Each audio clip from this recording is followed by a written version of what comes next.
ناظرین C F P news کے ساتھ میں ہوں آپ کا میزبان میاں نعمان۔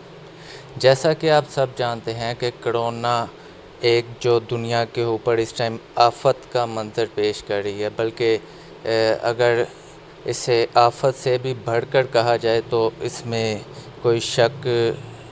اسی سلسلے میں ہمارے ساتھ موجود ہیں سینئر تجزیہ کار جناب میاں عثمان صاحب۔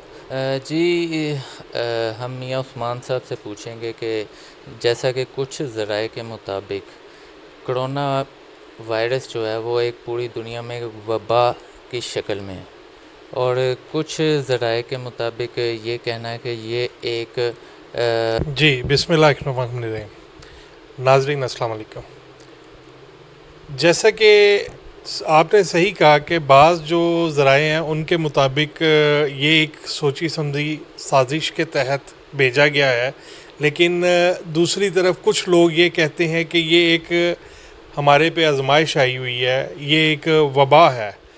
لیکن اگر در حقیقت دیکھا جائے تو ایسی سابقہ بہت سی وبائیں دنیا میں آئیں اور ان کے اوپر تحقیقات بھی ہوئیں، جس سے کہ یہ چیز ثابت ہوئی کہ یہ وبائیں ہیں، لیکن یہ واحد پہلی وبا ہے جس کی تحقیق کے لیے ہمیں ہر تفصیل جو ہے وہ سوشل میڈیا سے مل رہی ہے، جس کے حقائق کے ساتھ دور دور تک کوئی تعلق نہیں ہے۔ آپ جتنے بھی دیکھ لیں لوگ یہاں پر اس بیماری کی وجہ سے بیمار ہوئے ہیں، ان کو بظاہر کرونا جیسی کوئی بیماری نہیں۔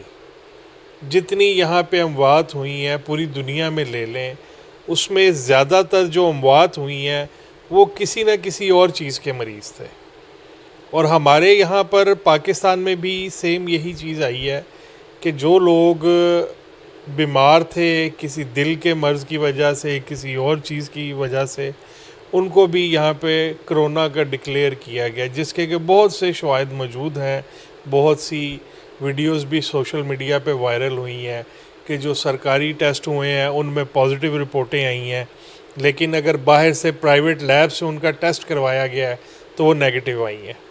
تو اس لیے اس میں تو کوئی شک نہیں ہے کہ یہ سوچی سمجھی سازش ہے ہمارے ملک کے خلاف۔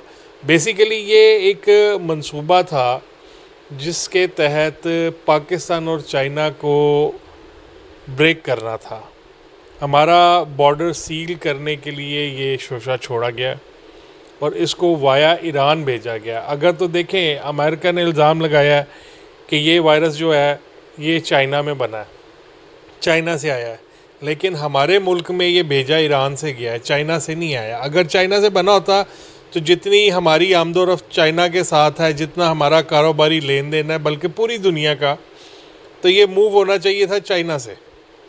اس کے برعکس یہ ایران سے آیا جس کے ساتھ ہمارا آمد و رفت ایز کمپیئر ٹو چائنا بہت کم ہے۔ تو اس لیے اس میں کوئی شک نہیں ہے کہ اس کو بھیجا گیا ہے۔ باقی انسان کے جسم میں جیسے یہ کرونا کا بیکٹیریا ہے، ایسے اور بھی بہت سے بیکٹیریا ہیں جیسے کہ جس سے کہ ٹائیفائڈ ہوتا ہے، آپ کو فلو ہوتا ہے، کافی بیماری ہوتی ہیں۔ یہ ایکٹیو کرنے کے لیے کسی بھی آپ کے اندر ایک بیکٹیریا جو بیٹھا ہوتا ہے اس کو فاسٹ کرنے کے لیے، ایکٹیو کرنے کے لیے کوئی نہ کوئی کیمیکل کمپوزیشن چھوڑی جاتی ہے۔ اسی طرح اس کو بھی ایکٹیو کرنے کے لیے کیمیکل کمپوزیشن چھوڑی گئی ہے جو ایئر کے تھرو انٹیک کرتے ہیں ہم، اس سے اس کے جو سیل ہیں وہ ایکٹیو ہو جاتے ہیں، ان کی پروڈکشن زیادہ ہو جاتی ہے، اور وہ ہماری باڈی میں اتنی زیادہ ہو جاتی ہے کہ وہ ہمارے لنگز کے گرد جو ہے وہ ایک چربی نما لیئر بنا دیتے ہیں، جس سے کہ ہمارے لنگز کے خلیے بند ہو جاتے ہیں اور ہمیں سانس لینے میں تکلیف ہوتی ہے۔ جیسے ہی ہمیں سانس لینے میں تکلیف ہوتی ہے تو اس سے ڈیتھ کاز ہو جاتی ہے۔ سر اس سلسلے میں میرا یہاں پہ ایک کوشچن ہے کہ آپ کی نظر میں کون سی بیرونی لابی ہے جو اس کے اوپر بہت زیادہ کام کر رہی ہے؟ دیکھیں جی، اس کے اندر بیرونی لوبی، بعض لوگ کہتے ہیں جی یہ چائنا نے کروایا ہے، بعض لوگ یہ کہتے ہیں امریکہ نے کروایا ہے۔ بیسیکلی اگر دیکھا جائے، آپ نے یہ بھی دیکھا ہوگا کہ اس میں ڈیتھ ریشو جو ہے سب سے زیادہ امریکہ کی آ رہی ہے، ٹھیک ہے، اس میں لوگ صفائیاں بھی پیش کرتے ہیں کہ جی اگر یہ انہوں نے بھیجا ہوتا تو ان کی یہ ڈیتھ ریشو نہ ہوتی، ان کے اس طرح اموات نہ ہوتی، اس طرح ان کے فیکٹریز نہ ہوتے۔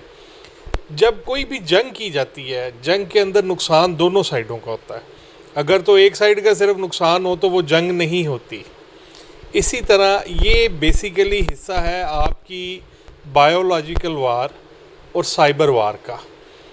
یہ دونوں کو جوائنٹ وینچر ہے جو پوری دنیا میں ایک ٹیسٹ کیا گیا ہے، جس کے تحت انہوں نے یہ تجربہ کیا ہے کہ ہم کسی بھی ملک میں، دنیا کے کسی بھی خطے میں بغیر جائے ہم ان کو مفلوج کر سکتے ہیں، ہم ان کو ان کے گھروں میں قید کر سکتے ہیں اور وہ ہمارے مطابق چلیں گے۔ اب اس میں ایک چیز دیکھ لیں کہ اگر آپ دین اسلام میں دیکھ لیں تو اس میں الکوہل جو ہے اس کی ممانعت ہے، ٹھیک ہے۔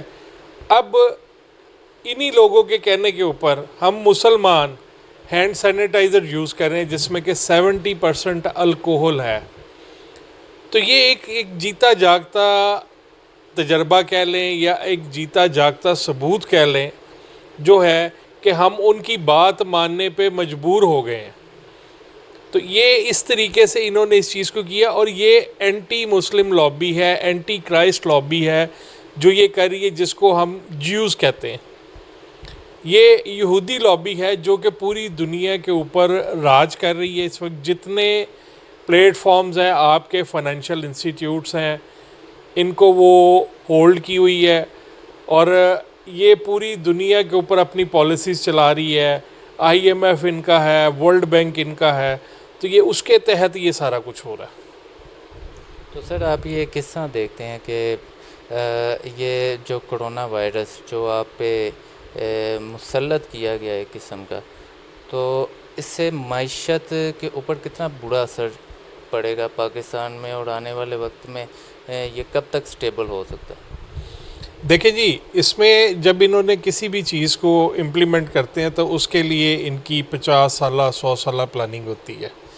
اب یہ وائرس بظاہر تو ابھی بھیجا گیا، لیکن اس کے اوپر تحقیق اور اس کی جو ایجاد ہے وہ بہت عرصہ پہلے ہو گئی تھی۔ جیسا کہ میں آپ کو بتاتا ہوں، کچھ عرصہ قبل پاکستان کے اندر میرپور میں زلزلے آئے، ٹھیک ہے، لوگوں کے نزدیک تو وہ بھی آفت تھے، لیکن میرے مشاہدے کے تحت وہ بھی سوچی سمجھی سازش کے تحت کروائے گئے تھے۔ اس میں بھی اسی چیز کا بایولوجیکل وار کا عنصر ملتا ہے۔ اسی طرح جو کلاؤڈ برسٹ ہوا تھا پاکستان میں لاسٹ ایئر، اس کلاؤڈ برسٹ میں بھی یہی چیز کی گئی تھی۔ یہ لابی، یہودی لابی، پوری دنیا کو اپنے قدموں میں جھکانا چاہتی ہے، ساری معیشت کو مفلوج کرنا چاہتی ہے، تاکہ آپ جس وقت بھی چاہیں ان کے گریبان میں ہاتھ ڈال سکیں اور ان سے اپنے دیے ہوئے قرضے کا مطالبہ کر سکیں۔ چلیں اب ساتھ ہی دوسرے ٹاپک پہ آ جاتے ہیں کہ پاکستان میں لاک ڈاؤن تو نافذ کیا گیا، کیا آپ کو لگتا ہے کہ لاک ڈاؤن نافذ کرنے سے ملک میں کرونا وائرس میں کوئی کمی پیش آئی؟ جی بالکل، یہ حکومت کی ایک بہت اچھی حکمت عملی تھی۔ دیکھیں، دوسرے ممالک جو ہیں انہوں نے اتنا نقصان اٹھانے کے بعد اس چیز کا فیصلہ کیا کہ ہمیں لاک ڈاؤن کرنا چاہیے، لیکن ہمارے ملک میں جو قابل افسران اور جو تھنک ٹینکس بیٹھے ہوئے ہیں، انہوں نے اس چیز کو پہلے دن سے اس چیز کے آتے ہی عمل درآمد کرایا کہ لاک ڈاؤن کروا دیا۔ اس لاک ڈاؤن کا فائدہ ہمیں یہ ہوا کہ اگر یہ لاک ڈاؤن نہ کروایا جاتا اس وقت تو یہاں پہ آپ کی انفیکٹیز کی ریشو بہت زیادہ ہونی تھی، ڈیتھ کاز زیادہ ہونی تھی، جس کو سنبھالنا بہت مشکل ہونا تھا۔ لاک ڈاؤن کا یہ فائدہ ہوا جو کہ عام عوام کو تو نہیں نظر آ رہا، لیکن یہ ہے کہ اگر اس کو در حقیقت اسٹڈی کیا جائے تو اس کا ہمیں بہت فائدہ ہوا۔